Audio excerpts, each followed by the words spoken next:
Naam, mtazamaji wa Yes Online, nimerejea kwa mara nyingine nimekuja kwa mara nyingine kuzungumza issue moja ambayo inazungumzwa sana hivi sasa kwenye mitandao ya kijamii.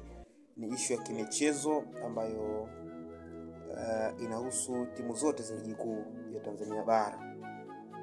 Sasa mara kadhaa ulimwenguni kote makampuni ya hii michezo ya kubashiri ama michezo ya kubahatisha yanahusishwa kupanga matokeo kwenye baadhi ya michezo, hususan kwenye mpira wa miguu.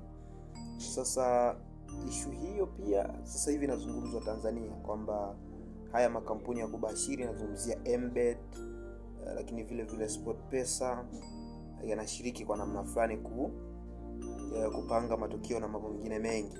Kulikuwa kuna mpaka uvumi kwamba inawezekana msimu ujao makampuni hayo ya kubashiri yasijumuishe timu za Tanzania. Yaani kwenye ule mkeka ukicheck kutakuwa hakuna timu ya Tanzania. Na mara kadhaa kuna baadhi ya makampuni ambayo yalikuwa exclude zile mechi ndogo ndogo.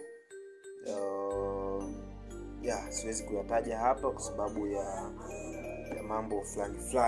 Nadhani baadhi yenu mtakuwa mnajua kwa nini siwezi kumention hapa. Kwa hiyo ndio hivyo. Lakini kiuhalisia ni kwamba inawezekana kukawa kuna uhalali ama ukweli juu ya hilo, kwa sababu wao pia wako kwa sababu ya kutengeneza faida, to make profit, sio? Kwa hiyo kuna namna inawezekana hata wao wanahusika kupanga matokeo, yani wao wamiliki wa makampuni, japo hakuna ushahidi huo moja kwa moja namna hiyo. Ndio maana nimesema hapo kwamba inawezekana. Lakini issue nyingine labda kwa waamuzi, yani baadhi ya matukio tata yanaonekana pale ambapo waamuzi wanachezesha, mfano maamuzi ya juzi ya Kefa Kayombo yanaonesha kabisa kuna upangaji wa matokeo. Lakini sio hilo tu, msimu huu tumeshuhudia matukio mengi ya ajabu kuliko hata msimu uliopita. Hayo pia yanaashiria kwamba inawezekana kuna masuala mazima ya upangaji wa matokeo. Aidha mwamuzi amepewa chochote kitu na timu fulani, ama yeye binafsi ana mambo yake kwenye masuala ya betting. Kwa hiyo issue hiyo ipo na inasemekana kwamba msimu ujao hizi timu za Tanzania hazitajumuishwa kwenye yale makampuni ya kubeti, yani betting. So that is, nadhani ilikuwa ni England walifikia makubaliano kama sijakosea vizuri. Nadhani wataalamu mmoja mtarekebisha hapo kwamba yale makampuni ya kubeti kuna mwaka utafika ama muda utafika ama msimu utafika hayatakiwi kudhamini timu yoyote ya ligi kuu nchini Uingereza. Sasa hiyo pia kama itatokea Tanzania pia itakuwa vizuri.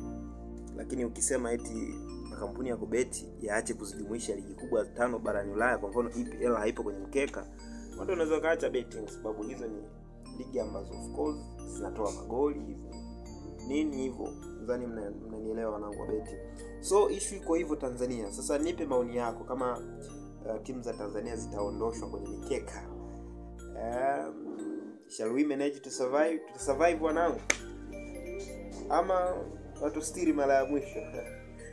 Nidondoshe comment yako hapa. Mimi ni Edibili Gaston Dawala. Usisahau kusubscribe channel yangu pendwa, channel yangu nzuri ya kimichezo, kijamii, kisiasa pia. Kama utakuwa unatamani kuwa kwanza kupata posti kutoka kwenye channel hii. Nakushukuru sana, asante.